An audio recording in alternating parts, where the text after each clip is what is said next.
¿Qué tal? Muy buenas, bienvenidos a este espacio de los servicios informativos de la Televisión Pública de Ceuta. Les saludamos desde el despacho del presidente de la Ciudad Autónoma, Juan Vivas, con quien vamos a hablar ahora con motivo de la celebración mañana del Día de la Autonomía, del Día de Ceuta. Presidente, muy buenas y muchas gracias por atendernos. Muchas gracias a ustedes. Mañana el Día de Ceuta, Día de la Autonomía, cuyo acto institucional va a estar marcado otra vez por la pandemia y además también por las consecuencias de esa entrada masiva que se producía en Ceuta a mediados de mayo. Efectivamente, será un acto marcado, como no puede ser de otra manera, por la realidad del momento que vive nuestra ciudad. Y como bien dice usted, ha sido un año, este 2021, extraordinariamente difícil, tanto porque la pandemia nos sigue azotando y por tanto sigue provocando en Ceuta como en el resto de España y en el resto del mundo dolor, quebranto, ruina, una tragedia sin paliativos, pero al mismo tiempo también en Ceuta se singulariza ese rango de dificultades por razón del episodio vivido los días 17 y 18 del mes de mayo, unos días inolvidables porque la atmósfera de Ceuta se cargó de un ambiente de inquietud, de angustia, de pesadumbre, de temor, de incertidumbre, de saber que nos encontrábamos en uno de los momentos más críticos de nuestra historia. Nos cortó la respiración, se nos puso el alma en vilo y nos temimos lo peor. Pero Ceuta sigue en pie y Ceuta tiene que seguir mirando al futuro con esperanza y con confianza. Y también eso lo debemos de transmitir porque es una de las constantes de nuestra historia y porque además no estamos solos. Formamos parte de una gran nación, tenemos con nosotros al Estado, estamos integrados en Europa, tenemos con nosotros a las instituciones europeas y además somos un gran pueblo que tanto en relación con la pandemia como en relación con el episodio de mayo del pasado año, de mayo de este año, ha demostrado una categoría, una entereza, una madurez, un civismo y una solidaridad que han puesto a Ceuta en la primera categoría en cuanto a nivel de nuestra sociedad, y de eso tenemos que sentirnos también orgullosos y también mañana será objeto de reconocimiento. Un acto en el que va a tener mucho protagonismo el ceutí en general, los ceutíes. Sí, una de las medallas va dirigida al pueblo de Ceuta, creo que de manera absolutamente justificada por su comportamiento esos días fatídicos del pasado mayo, su comportamiento, como le he dicho antes, de entereza, de madurez, de solidaridad y también de patriotismo. Cuando decimos que estábamos al borde del abismo, creo que todos los ceutíes saben a lo que me estoy refiriendo. Y allí salió a relucir el patriotismo de los ceutíes en los pronunciamientos públicos y en el pálpito de la calle, para poner de manifiesto que el sentimiento de pertenencia a España es un patrimonio común de todos los ceutíes, cualquiera que sea su credo, cualquiera que sea su raza. De eso también tenemos que sentirnos orgullosos.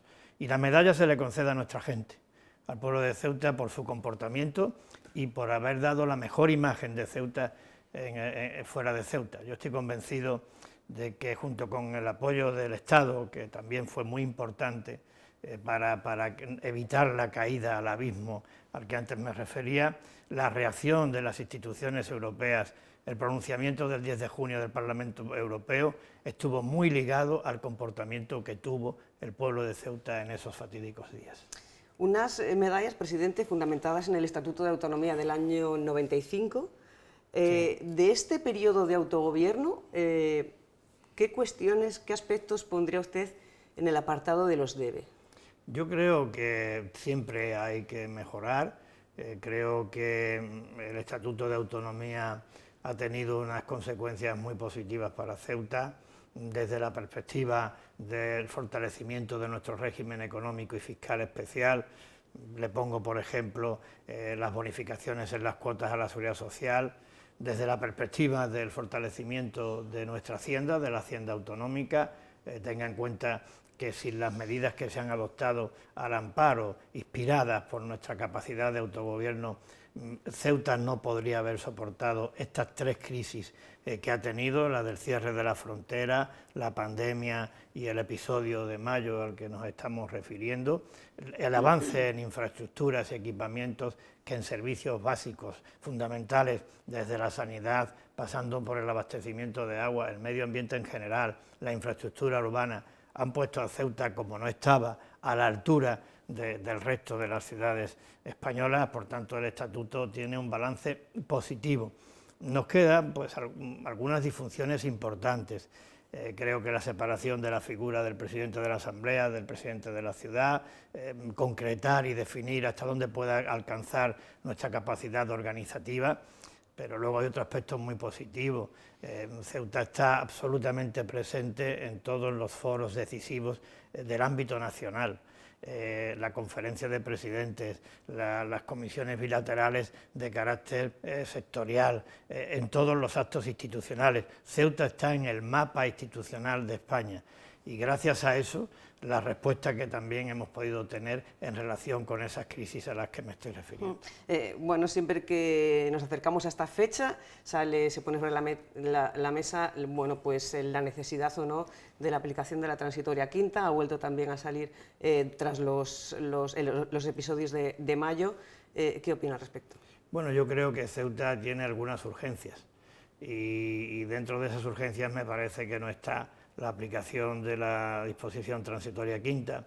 Creo que el Estatuto de Autonomía ofrece en estos momentos recursos legales y políticos suficientes para afrontar, siempre con el apoyo del Estado, estas urgencias que tiene Ceuta.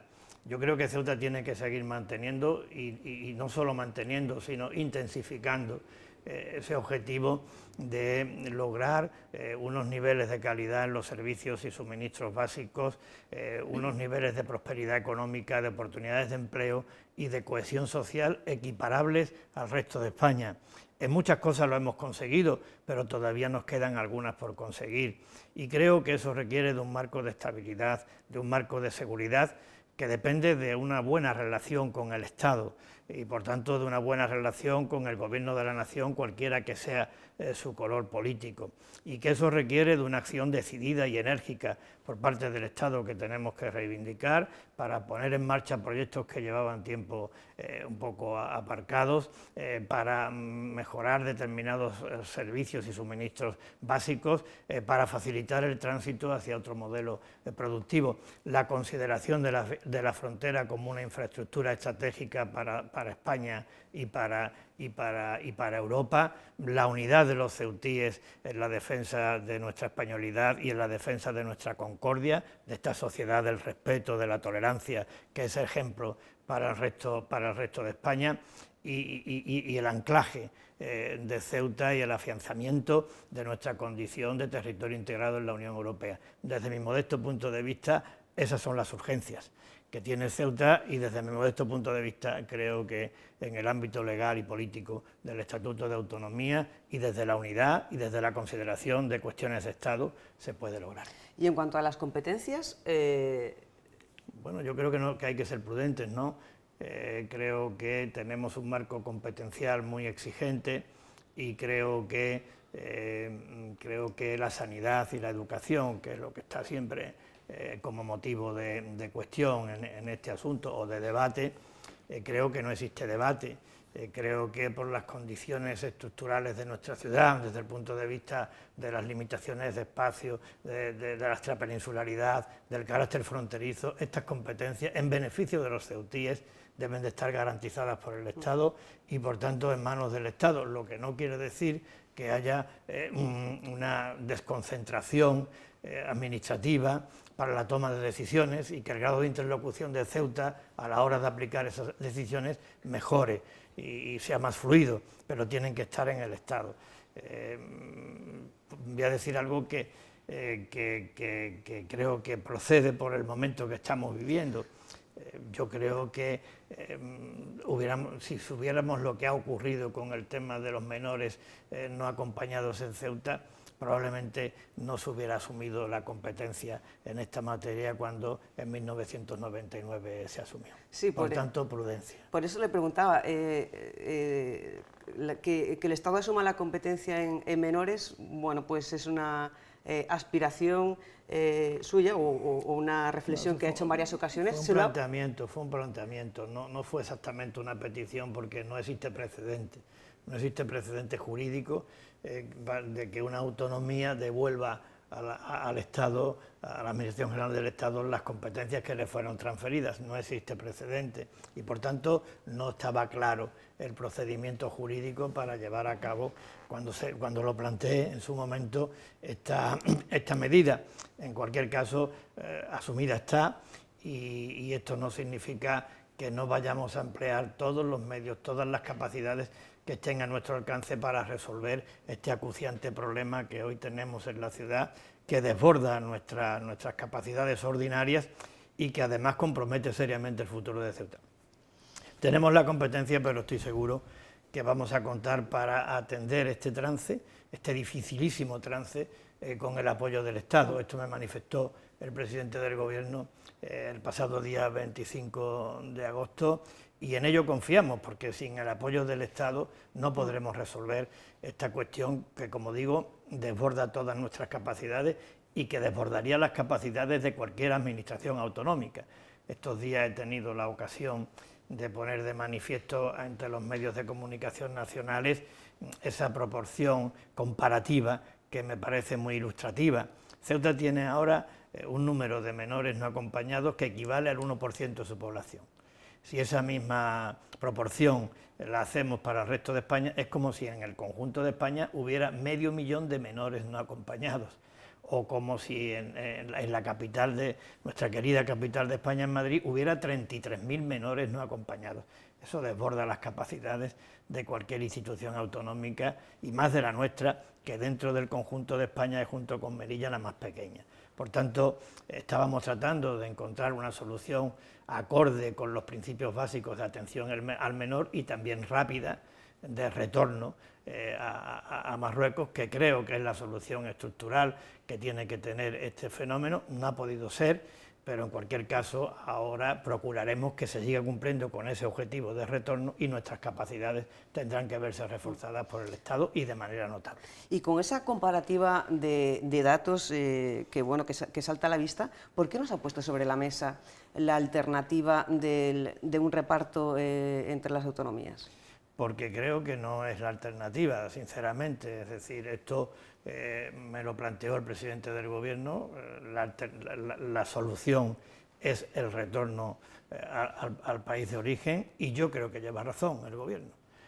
Lleva razón, y además lo dijimos nosotros y lo hemos dicho desde siempre, por dos motivos fundamentalmente. Porque el menor donde mejor está es en su casa, en su entorno, con su familia y con su gente, y lo digo además sin ningún complejo. Creo que esa es la solución para el menor. Por tanto, tenemos que aplicar herramientas legales que vayan en interés del menor, y ese es el interés del menor. Y en segundo lugar, porque somos la única frontera terrestre de Europa con Marruecos. La única no, la única junto con la hermana ciudad de Melilla, las dos únicas. Y es un fenómeno estructural que nadie puede desconocer, que una parte significativa de la juventud y la adolescencia de Marruecos pretende dar el salto a España, y pretende pasar a España, y pretende pasar a Europa. Ese es un fenómeno estructural que se tiene que abordar con soluciones estructurales, y la solución estructural no creo que sea crear en Ceuta una especie de generador de pasaporte verde para el salto al resto de España o a Europa. Esto no sería bueno ni para el menor, ni tampoco sería bueno para Ceuta. Por tanto, la solución estructural tiene que estar en crear mecanismos ágiles de colaboración con Marruecos para el retorno ágil de esos menores que lleguen a nuestra ciudad. ¿Cree que se provocaría un efecto llamada? Bueno, creo que lo he dicho de otra manera, pero me parece que se me ha entendido perfectamente. Y ya hace una semana, desde el encuentro, desde esa reunión con el presidente del Gobierno, Pedro Sánchez, ¿podría concretar ya más en cuanto a los refuerzos extraordinarios que va a enviar el Ejecutivo Central a Ceuta, ¿cuándo, cuántos, a dónde se van a destinar? Hemos empezado a trabajar de manera inmediata, es decir, tengo que decir que el auto judicial, poniendo de manifiesto que hay que aplicar el reglamento de la Ley de Extranjería, esto me parece que se produce el martes 24, y el miércoles 25 estaba yo con el presidente del Gobierno porque él me había llamado para tratar de buscar soluciones a esta situación. Como digo, un problema acuciante que desborda las capacidades de Ceuta y que compromete su futuro. Entonces, pues allí se definió cuál era el objetivo, cuál era la herramienta, y desde entonces no se ha parado de trabajar.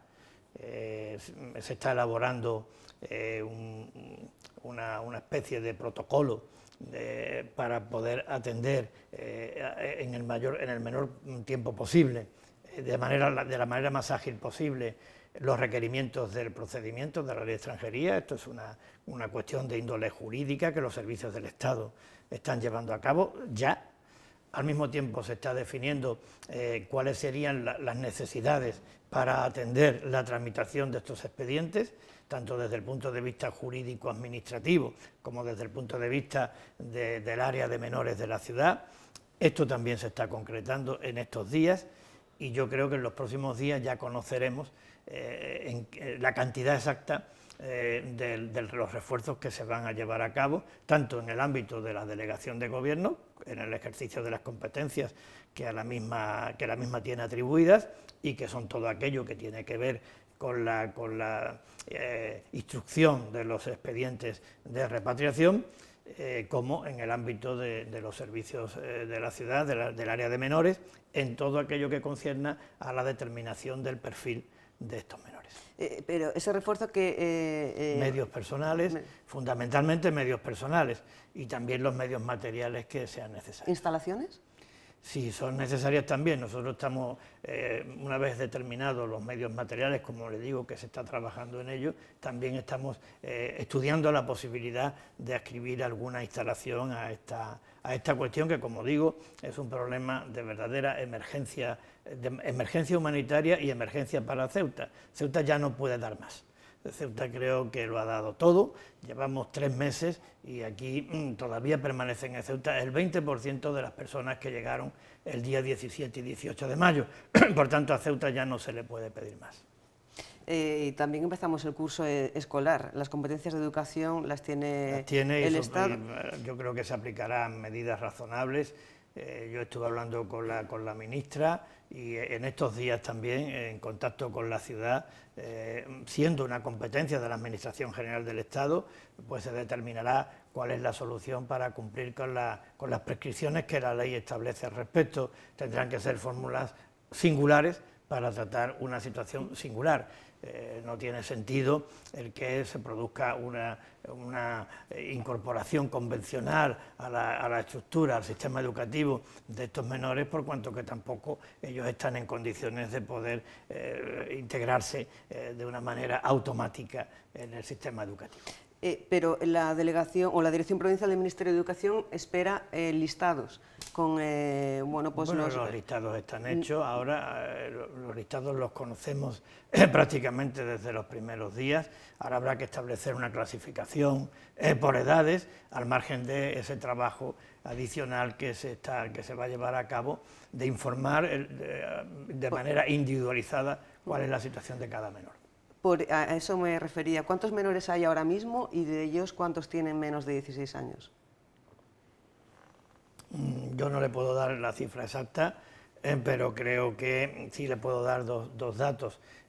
Primero, que nosotros creemos que en Ceuta habrá del orden de unos 800 menores, entre los que están acogidos en los recursos que ha dispuesto la ciudad. Recursos que, además, debo decir, se implantaron en un ejercicio de verdadera notoriedad y de verdadera relevancia y de eficacia por parte de la Consejería de Presidencia para habilitar el que no se quedara ningún menor sin techo aquellos días 17 y 18 de mayo. No es fácil darle techo a cerca de 1000 menores como se hizo, y se hizo en 24 horas prácticamente. Por tanto, también quiero poner en valor el trabajo del personal de la Consejería de Presidencia. Y al mismo tiempo de esto, pues ahora mismo pues creo que en esos recursos que estaban concebidos para atender una situación de emergencia y no una estancia duradera, lo cual todavía aumenta más el carácter de precariedad en la que los menores están viviendo en Ceuta, y por lo tanto justifica más el que ese retorno al país de origen se lleve a cabo de la manera más ágil y en el menor tiempo posible. Y quiero decirle que de estos 800 menores, la mayoría pues tienen más de 16 años, la mayoría, pero no le puedo dar la cifra exacta. Y, ¿tienen pues alguna estimación en cuanto a los plazos que puede llevar bueno, pues esa repatriación conforme al reglamento de la ley? Hay dos ventanas. Mire, hay una ventana que es la repatriación, llamémosle convencional, del reglamento de extranjería, que debo decirle que desde que se aprobó pues no ha tenido prácticamente ninguna eficacia, no se ha conseguido. Ahora hay un hecho cualitativo, y es que va a haber un refuerzo extraordinario de medios puestos a disposición del objetivo de repatriación, y por otra parte el hecho objetivo de que las autoridades marroquíes están dispuestas a colaborar en el objetivo de la repatriación. Estos dos hechos cualitativos y además objetivos creo que introducen un componente de esperanza en que se pueda cumplir con el objetivo de hacerlo rápido. Y luego hay otra ventana que no es tan compleja desde el punto de vista procedimental, que es la ventana del reagrupamiento familiar, cuando existe voluntad del menor de volver con su familia y voluntad de la familia de acoger al menor. Entonces, cuando esto se produce, el procedimiento es muchísimo más rápido y, por tanto, esa ventana también está abierta. Lo que tendremos que determinar es de los 800 menores, cuáles están en una situación y cuáles en otra. No le puedo aventurar nada al respecto porque nos vamos a poner a trabajar de manera inmediata. ¿De qué plazos hablaríamos en cada una de las dos ventanas? Cuanto antes. Tenga usted en cuenta que la situación es de emergencia. Es decir, tenga en cuenta que los menores están en una situación de absoluta precariedad. Y tenga en cuenta también que una ciudad de nuestro tamaño, como le he dicho antes, pues es muy difícil que desde el punto de vista social pueda recibir ese impacto de manera prolongada en el tiempo. Ya han pasado 3 meses, creo que ya estamos en una situación límite. No podemos hacer más de lo que podemos hacer, aunque esto suene un poco extraño, esta afirmación que le hago. Hemos intentado una vía rápida, que se ha visto frustrada, una vía rápida y que yo modestamente considero que es legal, que es la vía del acuerdo suscrito entre los dos reinos. Ahí se garantizaba un retorno asistido, y cuando digo un retorno asistido me estoy refiriendo a que el menor iba acompañado de las autoridades españolas, de las autoridades marroquíes, se le daba un tratamiento individualizado, y en el caso de que no hubiera reagrupamiento familiar, había una institución solvente de acreditado prestigio de Marruecos, que se llama Solidaridad Nacional, que se hacía cargo del menor. Esta solución rápida, además de legal, digo que también es legal porque atendía los principios básicos de la legislación española, en cuanto que estaba preservado el interés del menor, que es el que está aquí en juego. Y por tanto, y al mismo tiempo también le aliviaba a Ceuta de una manera rápida esa presión. Era un hito histórico también, porque ese acuerdo no se había puesto en marcha nunca, y sin embargo se llegó a poner en marcha. Esa solución no ha sido tal, se ha frustrado, acatamos los pronunciamientos judiciales, como no puede ser de otra manera, los respetamos y acudiremos al reglamento de la Ley de Extranjerías. Mucho más complejo, mucho más difícil, pero que desde luego vamos a poner todo el empeño, todos los medios y todas las capacidades que estén a nuestro alcance, y sobre todo y fundamentalmente al alcance del Estado, como me dijo el presidente del Gobierno, para poderlo atender. ¿Y qué ocurriría si el menor dice que no quiere volver? Bueno, pues mire, resulta que la voluntad del menor hay que tenerla en cuenta, pero no es determinante. No significa que porque el menor no quiera volver, no se vuelva. Y creo que en este caso el legislador actúa de manera consecuente, porque la voluntad del menor no siempre coincide con el interés del menor. Yo he puesto un ejemplo estos días, también creo que muy claro y que todo el mundo entiende. Hay muchos menores que están dispuestos a jugarse la vida para saltar a la península, en un camión, en un barco, en cualquier tipo de condiciones. Ese es el interés del menor, esa es la voluntad del menor, insisto, esa es la voluntad del menor, pero es evidente que no es el interés del menor. Por tanto, nosotros lo que tenemos que evitar es que ese riesgo lo asuma el menor.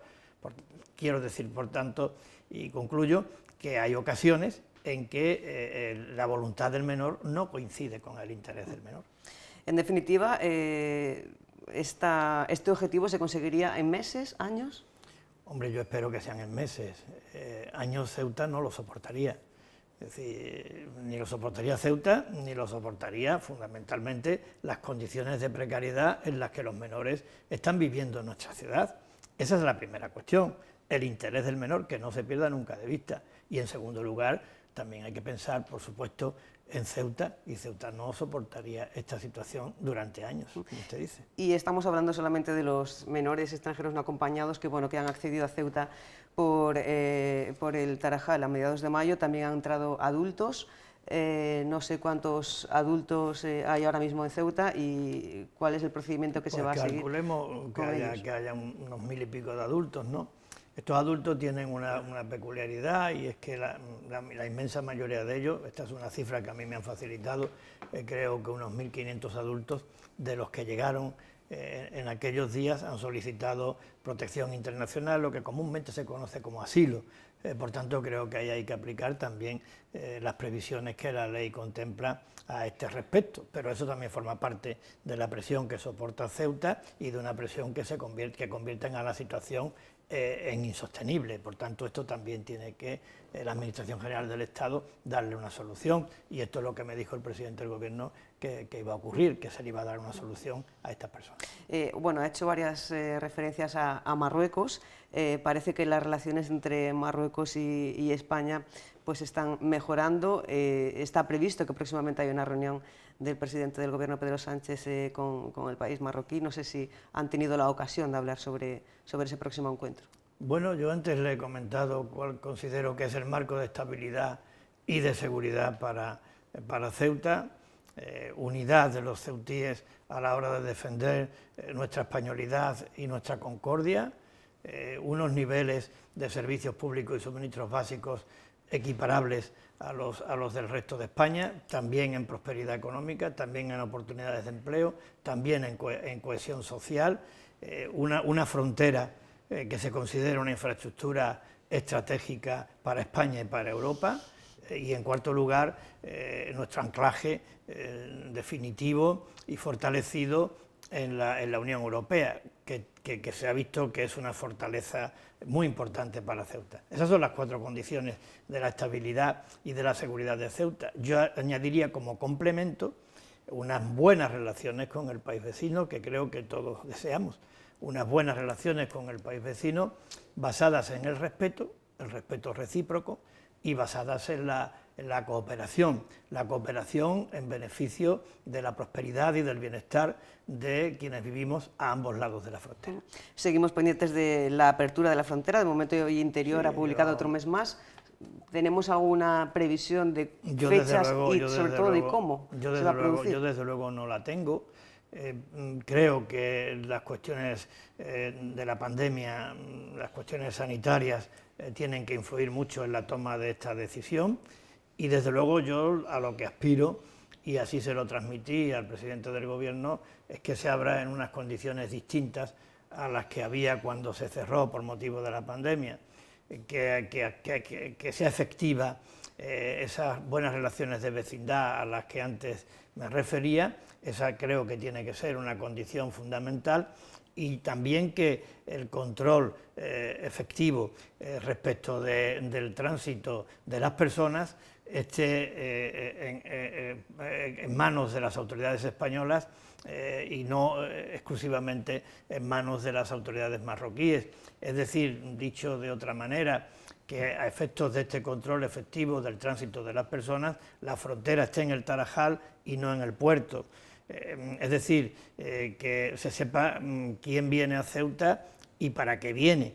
Y a Ceuta se puede venir para trabajar, para visitar a la familia o para hacer turismo. Que esas condiciones, que sean las que habiliten la entrada a Ceuta, estén controladas por las autoridades españolas y estén debidamente acreditadas. Volviendo al día de Ceuta, ya para ir finalizando, presidente, hace un año, el día de Ceuta del año 2020, bueno, pues hacía una reflexión sobre lo duro que había sido ese año por cuestiones de la pandemia. No sé si se imaginaba cómo iba a ser este otro y si lleva mucho desgaste emocional. Bueno, es inevitable, pero también es mi obligación. Y el día que considere que la presión me puede y que no estoy a la altura, ese día cederé el testigo, no le quepa a usted la menor duda.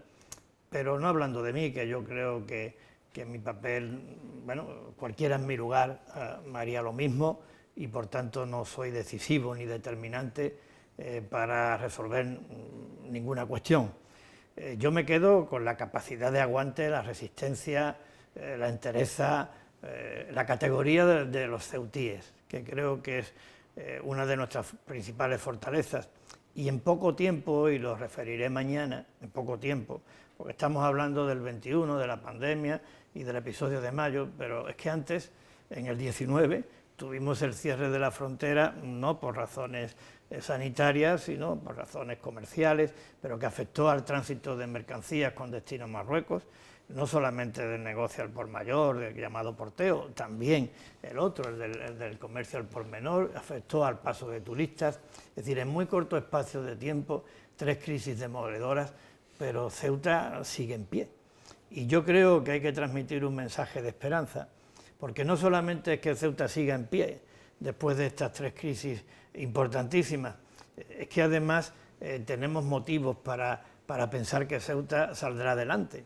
Y lo hará, me parece que se lo refería antes, por varias razones de mucho peso. Lo hará porque reinventarse, buscar nuevos horizontes, hacer de la necesidad virtud, es una característica, es un rasgo de personalidad de nuestro pueblo. Lo hará porque tenemos el compromiso de apoyo de quien puede y debe darlo. Lo hará porque tenemos fortalezas y oportunidades que son muy evidentes y algunas de ellas ya se están materializando. Lo hará porque formamos parte de una gran nación y porque estamos en Europa. Lo que sí tenemos que entender es que todo esto que estoy diciendo, estas 3 crisis que estamos viviendo, solamente se pueden afrontar desde la unidad, el sentido de Estado y la responsabilidad. Eso es lo que nos toca a los políticos. Tenemos la mejor sociedad del mundo, y esto quizás suene a exageración, pero como estamos celebrando el Día de Ceuta, me permito decirlo. Los políticos tenemos que estar a la altura de la sociedad y dar un ejemplo de unidad, de responsabilidad, de altura de miras y de sentido de Estado por encima de los colores políticos. Bueno, acaba de dar un mensaje a los políticos, no sé si quiere aprovechar también la ocasión para darle un mensaje yo el primero. A los ceutíes. Bueno, a los ceutíes lo que le puedo dar es las gracias. Como le decía antes, es muy difícil que una sociedad esté sometida a tanta presión con esos 3 envites a los que me he referido, el cierre comercial de la frontera, la pandemia, el episodio de mayo, y haya salido adelante y se haya mantenido en pie con entereza, con ganas de luchar, con ganas de seguir estando ilusionado en un futuro de prosperidad y de bienestar para todos los ceutíes. Por tanto, mi agradecimiento, que se traduce en la medalla que por primera vez, de manera por tanto inédita, el pueblo de Ceuta va a recibir, pero va a recibir con todo merecimiento. Y nosotros le damos las gracias a usted por atendernos. Felicidades, feliz Día de Ceuta, presidente. Igualmente. Y feliz Día de Ceuta a todos ustedes. Recordemos que mañana a partir de las 10 podrán seguir en directo el acto institucional con motivo del Día de Ceuta, con motivo del Día de la Autonomía, aquí en la Televisión Pública de Ceuta. Así que hasta mañana y feliz día.